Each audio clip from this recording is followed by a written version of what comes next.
Hello दोस्तों, आप लोग जिस कहानी को देखने जा रहे हैं वो कहानी की शुरुआत हुई थी साल 2017 से। इस कहानी का मेन सुपरस्टार है मिस्टर श्रेय शाह।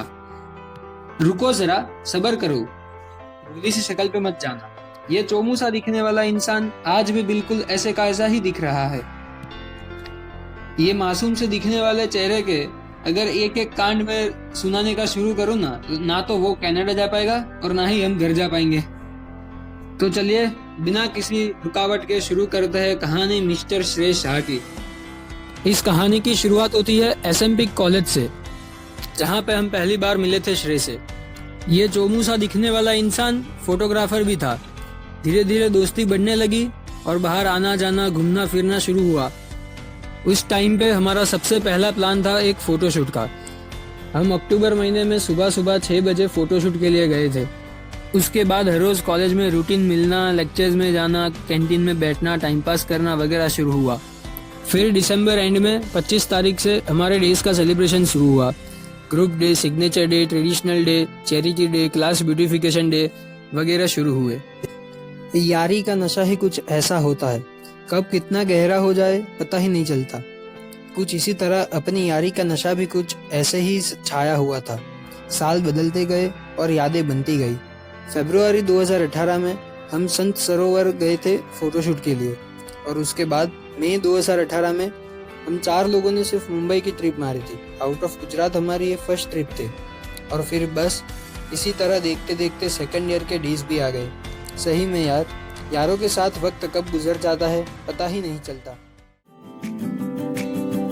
यादों के पुराने एल्बम में छुपा के रखे हैं हमने वो दिन, गुल्लक में पड़ी जवानी सी बचा के रखे हैं हमने वो दिन।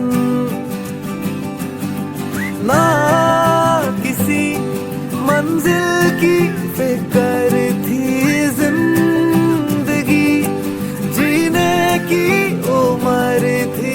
दोस्ती और दोस्तों से उधार के दिन थे, वो दिन भी क्या दिन थे, वो दिन भी क्या दिन थे। सच में यार, वो दिन भी क्या दिन थे।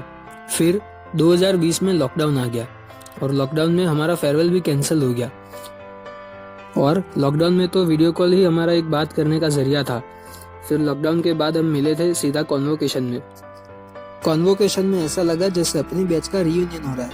सब पुराने यार एक ही जगह पे थे। पुराने यारों के साथ पुरानी यादें भी फिर से ताज़ा हो गई थी। कॉन्वोकेशन के बाद ऐसा लगा था जैसे अब तो मिलना बंद हो जाएगा, सब अपने अपने काम में बिजी हो जाएंगे। पर फिर भी कभी कभी 2 महीने में एक बार तो कभी एक ही महीने में 3-4 बार मिलना हो जाता था। फिर जून 2021 में हमारी भर्ती का रिसोर्ट की ट्रिप थी। उसके बाद दिसंबर 2021 में हमारी मनाली की ट्रिप हुई। इसमें श्रेय नहीं आया था। शायद वो हमें तब से ट्रेन कर रहा था कि उसके बिना हमारी ट्रिप कैसी रहेगी।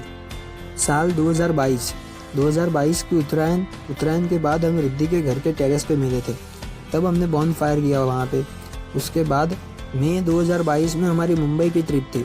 हम सिर्फ इमेजिका जाने के लिए 2 दिन मुंबई गए थे। और इमेजिका में टेम्पो ट्रैवलर तो सबको याद ही होगा। वहाँ पे हमने क्या क्या नहीं खोया, और उसके साथ जो यादें बनी वो हम कभी भी नहीं भूलेंगे। बस फिर तो जैसे हम एक दूसरे के बिना रह ही नहीं पाते थे। कभी ना कभी मिलना हो ही जाता था। कभी कोई रेस्टोरेंट में डिनर के लिए जाते थे, तो कभी रात को सिर्फ बैठने के लिए मिलते थे। कभी कोई फेस्टिवल के लिए मिलते थे, तो कभी किसी के फंक्शन में जाते थे। बस ऐसे ही बारी बारी मिलना होता रहा। फिर सितंबर में हम ग्रेविटास ग्रीन्स में गए थे। वहाँ पूरी रात जाग के सुबह सबको पानी में धक्के मार के डाला था। वहाँ से रिटर्न आने के तुरंत बाद नवरात्रि शुरू हो गई थी।